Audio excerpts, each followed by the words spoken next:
Shriman Narayan friends, आज हम बात करने वाले हैं निर्जला एकादशी के बारे में। निर्जला एकादशी क्या है? निर्जला एकादशी क्यों करनी चाहिए? निर्जला एकादशी का महत्व क्या है?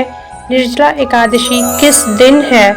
और इसके साथ ही शुभ मुहूर्त और इस व्रत के नियम क्या रहेंगे, ये सब हम आज की इस वीडियो में जानने वाले हैं। वीडियो स्टार्ट करने से पहले कहना चाहूँगी कि अगर आप भी इस चैनल में नए आए हैं तो प्लीज़ वीडियो को एक लाइक और चैनल को सब्सक्राइब करना बिल्कुल मत भूलिएगा, क्योंकि इस तरह की महत्वपूर्ण जानकारियाँ हम आगे भी आपके लिए लाते रहेंगे और लाते रहते हैं। तो चलिए आज वीडियो में हम कट टू कट बात करेंगे, कोई भी हम टाइम वेस्ट करने वाली यहाँ पे बात नहीं करेंगे। तो सबसे पहले नंबर का पॉइंट हम उठाते हैं कि निर्जला एकादशी है क्या। हमें निर्जला एकादशी के बारे में पता होगा तभी हम इस व्रत को ले पाएंगे। तो सबसे पहले हम इसका मीनिंग जानते हैं कि निर्जला एकादशी क्या है।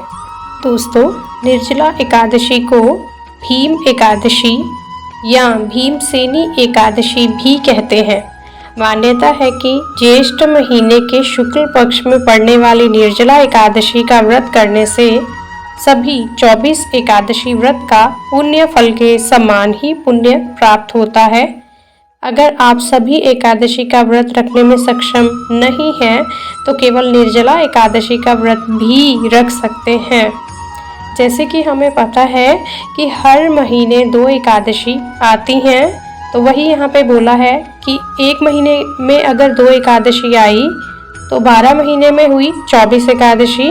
तो अगर आप वो 24 एकादशी नहीं करते हैं, सिर्फ एक ये शुक्ल पक्ष में जो आने वाली एकादशी है जो कि ज्येष्ठ महीने में आती है, जिसे हम निर्जला एकादशी बोलते हैं, इस व्रत को धारण करते हैं तो आपको 24 एकादशियों का पुण्य प्राप्त होता है। हिंदू धर्म में ये एक एकादशी का व्रत है जो सबसे बड़ा व्रत माना जाता है और मान्यता है कि ये शास्त्रों में भी लिखा है कि अगर इस व्रत को कोई नहीं करता है तो उसे पाप का भागी माना जाता है। तो हिंदू धर्म में जितने भी लोग हैं उसे एकादशी का व्रत ज़रूर करना चाहिए। अब हम जान लेते हैं कि हमें निर्जला एकादशी क्यों करनी चाहिए। मान्यता है कि यदि हम ज्येष्ठ की भीषण गर्मी में एक दिन सूर्योदय से लेकर दूसरे दिन सूर्योदय तक बिना पानी के उपवास करें तो बिना बताए ही हमें जल की आवश्यकता, अपरिहार्यता, विशेषता पता लग जाएगी।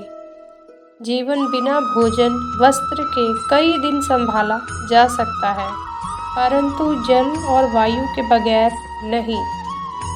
शायद उन दूरदर्शी महापुरुषों को काल के साथ ही शुद्ध पेयजल के भीषण अभाव और त्रासदी का भी अनुमान होगा ही। इसीलिए केवल प्रवचनों और वक्तव्यों से जल की महत्ता बताने की बजाय उन्होंने उसे व्रत श्रेष्ठ एकादशी जैसे सर्वकालिक सर्वजन हिताय व्रतोपवास से जोड़ दिया। निर्जला एकादशी का पौराणिक महत्व और आख्यान भी कम रोचक नहीं है। जब सर्वज्ञ वेदव्यास ने पांडवों को चारों पुरुषार्थ धर्म, अर्थ, काम और मोक्ष देने वाले एकादशी व्रत का संकल्प कराया तो महाबली भीम ने निवेदन किया, पितामह, आपने तो प्रतिपक्ष एक दिन के उपवास की बात कही है, मैं तो एक दिन क्या एक समय भी भोजन के बगैर नहीं रह सकता। मेरे पेट में वृक्क नाम की जो अग्नि है उसे शांत रखने के लिए मुझे कई लोगों के बराबर और कई बार भोजन करना पड़ता है। तो क्या अपनी भूख के कारण मैं एकादशी जैसे पुण्य व्रत से वंचित रह जाऊंगा? पितामह ने भीम की समस्या का निदान करते और उनका मनोबल बढ़ाते हुए कहा, नहीं कुंती नंदन, धर्म की यही तो विशेषता है कि वह सबको धारण ही नहीं करता, सबके योग्य साधन व्रत नियमों की बड़ी सहज और लचीली व्यवस्था भी उपलब्ध करवाता है। अंत आप ज्येष्ठ मास की शुक्ल पक्ष की निर्जला नाम की एक ही एकादशी का व्रत करो और तुम्हें वर्ष की समस्त एकादशियों का फल प्राप्त होगा। निसंदेह तुम इस लोक में सुख, यश और प्राप्तव्य प्राप्त कर मोक्ष लाभ प्राप्त करोगे। इतने आश्वासन पर तो वृकोदर भीमसेन भी इस एकादशी का विधिवत व्रत करने को सहमत हो गए। इसीलिए वर्ष भर की एकादशियों का पुण्य लाभ देने वाली इस श्रेष्ठ निर्जला एकादशी को लोक में पांडव एकादशी या भीमसेनी एकादशी भी कहा जाता है। इस दिन जिसमें निर्जल रहकर ब्राह्मण या ज़रूरतमंद व्यक्ति को शुद्ध पानी या भोजन करवाता है और दान आदि करता है, उसे मोक्ष की प्राप्ति अवश्य ही होती है। अब हम जान लेते हैं निर्जला एकादशी का महत्व क्या है। सभी एकादशियों पर हिंदू धर्म में आस्था रखने वाले भगवान विष्णु की पूजा करते हैं और उपवास रखते हैं। मान्यता है कि इस दिन व्रत रखने, पूजा और दान करने से व्रती जीवन में, यानी कि जो व्रत रखा है उसके जीवन में सुख समृद्धि का भोग करते हुए अंत समय में मोक्ष को प्राप्त होता है।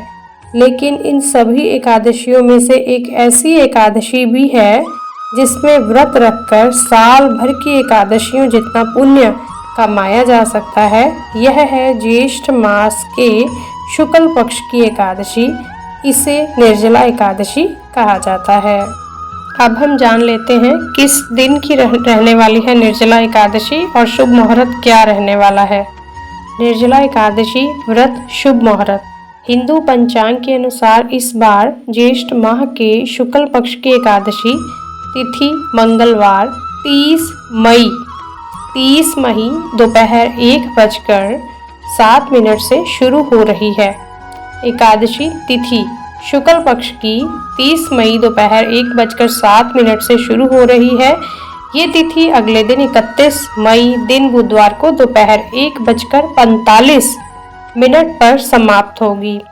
ऐसे में इस बार निर्जला एकादशी 31 मई 2023 को मनाई जाएगी। इस बार निर्जला एकादशी कब है? 31 मई 2023 को। ये था दिन। अब हम मुहूर्त जान लेते हैं। शुभ मुहूर्त कब का रहेगा?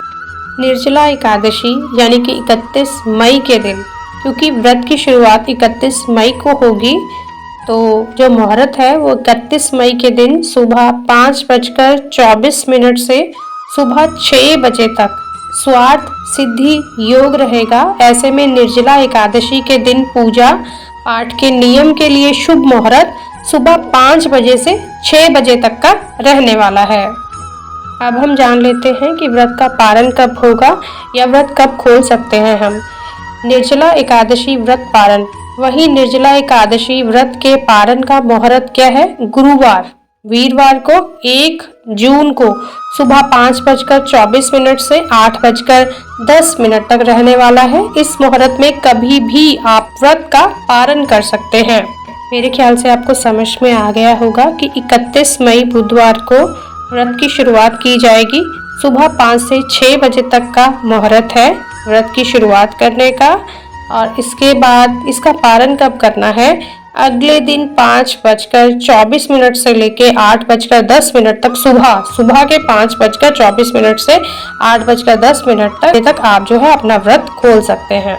अब लास्ट में बारी आती है कि निर्जला एकादशी के व्रत रखने के कुछ नियम होते हैं। उन नियमों के अनुसार ही हमें इस व्रत को धारण करना चाहिए, तभी हमें इस व्रत का उचित फल प्राप्त होगा। तो चलिए जान लेते हैं इस व्रत के कुछ नियम। निर्जला एकादशी के व्रत के दौरान भक्तों को एक दिन पहले ही अर्थात दशमी तिथि को शाम को भोजन नहीं करना चाहिए। इस दिन केवल फल और तरल खाद्य पदार्थ जैसे पानी और जूस आदि का ग्रहण करना चाहिए। नंबर 2, एकादशी व्रत के नियम के मुताबिक पारण के बाद ही जल ग्रहण किया जाता है। व्रत का पारण शुभ मुहूर्त में ही करें। नंबर 3, निर्जला एकादशी के व्रत में जल के त्याग का नियम है। यही कारण है कि निर्जला एकादशी का व्रत कठिन व्रतों में से एक व्रत है। नंबर 4, इस व्रत के दौरान रात्रि में शयन ना करें, यानी कि जिस व्यक्ति ने भी निर्जला व्रत रखा है उसे रात में सोना नहीं चाहिए। जिस दिन उसका व्रत है उस दिन उसे नहीं सोना चाहिए, बल्कि पूरी रात्रि भगवान विष्णु और माँ लक्ष्मी का ध्यान करना चाहिए। नंबर 5, व्रत के अगले दिन स्नान करके विधि पूर्वक पूजा करें और गरीब ब्राह्मणों को भोजन कराएं और दान दें। नंबर 6, इस दिन भगवान के नाम का जप करें और किसी को कटु वचन ना बोलें। इस दिन विशेषकर महिलाओं और बुजुर्गों का सम्मान करें। तो दोस्तों, उम्मीद है आपको आज की ये दी गई जानकारी पसंद आई होगी। इसके अलावा भी आपको कोई क्वेश्चन है निर्जला एकादशी को लेकर तो आप प्लीज़ मुझे कमेंट करके पूछिएगा, मैं उसका आंसर देने की पूरी कोशिश करूँगी। और इसके साथ ही आप किस शहर में रहते हैं और क्या आप एकादशी व्रत करते हैं या नहीं, ये मुझे कमेंट करके ज़रूर बताइएगा। और हाँ, वीडियो को लाइक, चैनल को सब्सक्राइब और अपने फ्रेंड्स को इस वीडियो को शेयर करना बिल्कुल मत भूलिएगा।